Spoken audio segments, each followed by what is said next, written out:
தமிழ் திரையுலகின் முதல் கனவு கண்ணி யாருன்னு தெரியுமா? ஆர் ராஜகுமாரி தாங்க.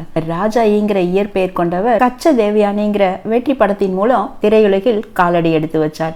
புகழ்பெற்ற பாடகி தஞ்சை குசலாம்பாள் இவரோட பாட்டி. தியாகராஜ பாகவதர் கூட நடிச்ச ஹரிதாசும் சிவகவியும் இவரை புகழின் உச்சிக்கே கொண்டு போச்சு இல்ல.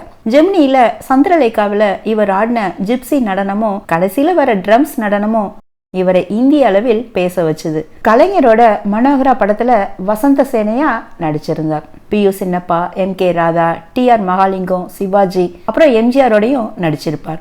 இவரோட தம்பி TR ராமண்ணாவோட சேர்ந்து குலேபகாவலி, கூண்டு கிளின்னு படங்களையும் தயாரிச்சார். சென்னை டி நகர்ல புகழ்பெற்ற ராஜகுமாரி திரையரங்கம் இவரோடதுதான்.